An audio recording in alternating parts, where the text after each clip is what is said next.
जैसे ही बाराबंकी में कार्यक्रम लगे आएगा अपने पैरों पर, लेकिन जाएगा अपने पैरों पर नहीं। तो वो मुझको गोंडा से खींच कर ले जाएंगे। करनी सेना के लोग अपना इतिहास भूल गए, जो तलवार पर सलवार उतार दिए थे।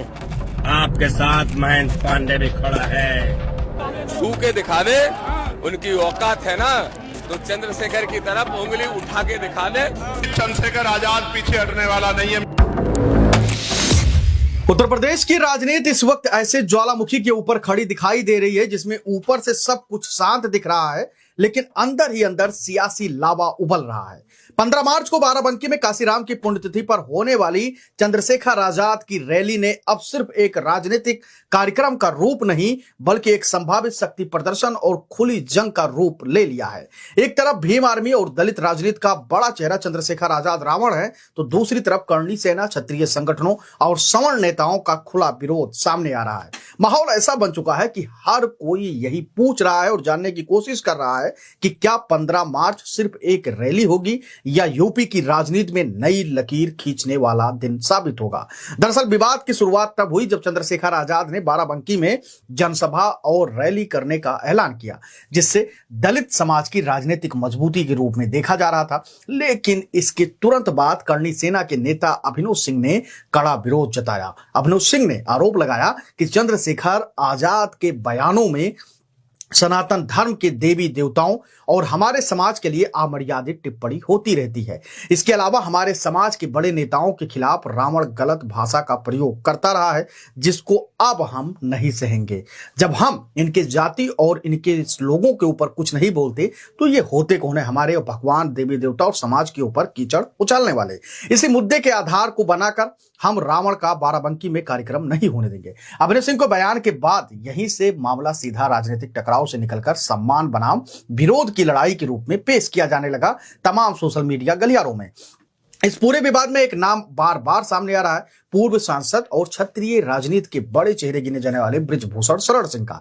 राजनीतिक गलियारों में चर्चा है कि चंद्रशेखर आजाद के पुराने बयानों को लेकर बृजभूषण के जो समर्थक हैं उनमें काफी ज्यादा नाराजगी है। चंद्रशेखर आजाद रावण ने तब कहा था कि यदि समाज मुझे अनुमति दे दे तो मैं बृजभूषण शरण सिंह को घर से घसीट कर ले आऊंगा। तभी से बृजभूषण और रावण के बीच जुबानी जंग चलती रही है। हालांकि यह अलग बात है कि इन आरोपों पर अलग अलग पक्षों की अलग अलग राय है, लेकिन सियासत में धारणा ही माहौल बनाती है। बृजभूषण शरण सिंह की पहचान एक ऐसे नेता की रही है जो खुलकर बयान देने के लिए जाने जाते हैं और क्षत्रिय समाज में उनका एक अलग और बेहद महत्वपूर्ण प्रभाव माना जाता है।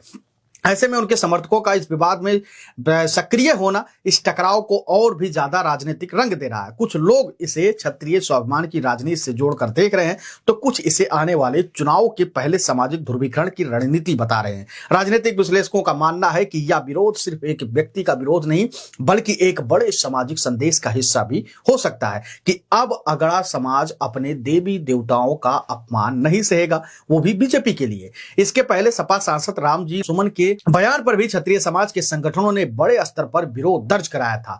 उस समय भी उन्होंने इसे सम्मान का मुद्दा बताया था और अब बाराबंकी को लेकर भी कुछ ही इस तरीके की भावनाएं दिखाई दे रही हैं। सोशल मीडिया पर कई पोस्ट सामने आ रहे हैं जहां इसे समाज की एकजुटता से जोड़कर देखा जा रहा है। हालांकि यह भी सच है कि हर समाज के भीतर अलग अलग विचार होते हैं और सभी लोग एक जैसी सोच नहीं रखते, लेकिन इस बार माहौल पूरी तरीके से बदला हुआ नजर आ रहा है। समाज पहले ही यूजीसी को लेकर दो भागों में बटा हुआ नजर आ रहा है। खुलकर लोग इस वक्त अगड़े समाज के जो लोग हैं वो अभिनव सिंह को समर्थन देते हुए नजर आ रहे हैं। वहीं दूसरी तरफ भीम आर्मी भी खुलकर सामने आ गई है। समर्थकों ने साफ कहा है कि लोकतंत्र में हर किसी को जनसभा और रैली करने का अधिकार है। उनका कहना है कि किसी की औकात नहीं है जो चंद्रशेखर आजाद रावण को बाराबंकी में आने से रोक दे। रावण वो तूफान है जिसे कोई रोक नहीं सकता। भीम आर्मी भीड़ जुटाने में लगातार लगी हुई है, गांव गांव कस्बों तक जा रही है। इसके अलावा भीम आर्मी के कार्यकर्ताओं का कहना है कि यह कार्यक्रम सामाजिक न्याय और काशीराम की विचारधारा को लेकर है और इसे किसी टकराव से जोड़कर नहीं देखा जाना चाहिए।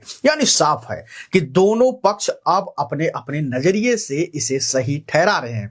वहीं और यही वजह है कि माहौल लगातार गर्म होता जा रहा है। राजनीति को करीब से देखने वाले लोग इस पूरी घटनाक्रम को आने वाले 2027 विधानसभा चुनाव से जोड़कर भी देख रहे हैं। उनका कहना है कि अलग अलग सामाजिक समूह अपनी राजनीतिक जमीन मजबूत करना चाहते हैं। छोटे कार्यक्रमों के जरिए बड़े संदेश दिए जा रहे हैं। हर वर्ग अपने वोट बैंक को एकजुट रखने की कोशिश कर रहा है। यूपी की राजनीति में जातीय समीकरण हमेशा से अहम रहे हैं और ऐसे में कोई बड़ा सामाजिक टकराव चुनावी राजनीति को प्रभावित कर सकता है। अब सबसे बड़ा सवाल प्रशासन के सामने है कि बाराबंकी लखनऊ के पास है और संवेदनशील इलाका माना जाता है। अगर दो बड़े समूह आमने सामने आते हैं तो कानून व्यवस्था की चुनौती बढ़ सकती है। सूत्रों के मुताबिक पुलिस हालात पर नजर बनाए हुए है, खुफिया एजेंसियां भी इनपुट जुटा रही हैं, शांति बनाए रखने के लिए अतिरिक्त सतर्कता बरती जा रही है। योगी आदित्यनाथ सरकार की छवि सख्त कानून, मजबूत लॉ एंड ऑर्डर की व्यवस्था वाली रही है, इसलिए यह भी देखा जाएगा कि प्रशासन इस स्थिति को कैसे संभालता है। राजनीतिक चर्चाओं में यह भी कहा जा रहा है कि बड़े वैचारिक संगठन भी इस पूरे घटनाक्रम पर नजर बनाए हुए हैं, क्योंकि किसी भी सामाजिक टकराव का असर व्यापक राजनीतिक माहौल पर पड़ सकता है। विशेषज्ञ मानते हैं कि अगर समाज के अलग अलग वर्ग आमने सामने आते हैं तो उसका असर सिर्फ एक कार्यक्रम तक सीमित नहीं रहता, बल्कि लंबे समय तक सामाजिक रिश्तों को भी प्रभावित करता है। अब सबसे बड़ा सवाल यही है कि क्या चंद्रशेखर आजाद की रैली शांतिपूर्ण होगी? क्या विरोध सिर्फ बयानबाजी तक सीमित रहेगा? क्या प्रशासन समय रहते संतुलन बना पाएगा या फिर 15 मार्च यूपी की राजनीति में एक नया अध्याय लिखा जाएगा? अब इस पूरी खबर का निष्कर्ष क्या है तो वो भी आप आसान और सरल भाषा में जान लीजिए। सच यही है कि राजनीति में विरोध और समर्थन दोनों चलते रहते हैं, लेकिन जब राजनीतिक मतभेद सामाजिक टकराव में बदलने लगते हैं तो सबसे ज्यादा नुकसान आम जनता का होता है। बाराबंकी की यह घटना एक टेस्ट केस बन सकती है कि क्या राजनीतिक संगठन संयम दिखाते हैं, क्या समाज टकराव से बचता है और क्या प्रशासन संतुलन बनाए रख पाता है, क्योंकि इतिहास गवाह है सियासी लड़ाइयां नेता लड़ते हैं लेकिन कीमत समाज चुकाता है। 15 मार्च की तारीख पर पूरे उत्तर प्रदेश की नजर टिकी हुई है, क्योंकि यह सिर्फ एक रैली नहीं बल्कि शक्ति, सम्मान, राजनीति और सामाजिक संतुलन की परीक्षा बन चुकी है। ना तो भीम आर्मी पीछे हटने को नाम ले रही है और ना ही कर्णी सेना के अभिनव सिंह। लगातार दोनों तरफ से सोशल मीडिया पर बयान और शोरगुल मचा हुआ है। अभिनव सिंह के समर्थन में तमाम क्षत्रिय समाज, ब्राह्मण समाज और सामान्य जाति के लोग आ कूदे हैं।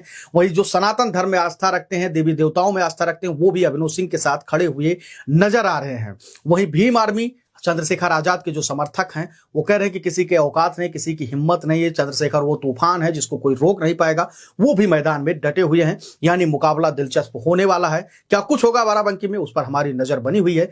वैसे आपकी क्या कुछ राय इस पूरी खबर को लेकर? जिस तरीके से अभिनव सिंह ने पहले चेतावनी दी, कहा कि चंद्रशेखर आजाद अपने पैरों पर चलकर बाराबंकी तो जरूर आएंगे लेकिन अपने पैरों पर चलकर जा नहीं पाएंगे, उसको लेकर आप क्या कुछ सोचते हैं? और क्या अभिनव सिंह चंद्रशेखर आजाद रावण को रोक पाएंगे बाराबंकी आने से या नहीं रोक पाएंगे? आप अपनी राय हमको जरूर दीजिएगा, क्योंकि आपकी राय हमारे लिए बेहद महत्वपूर्ण होती है। धन्यवाद।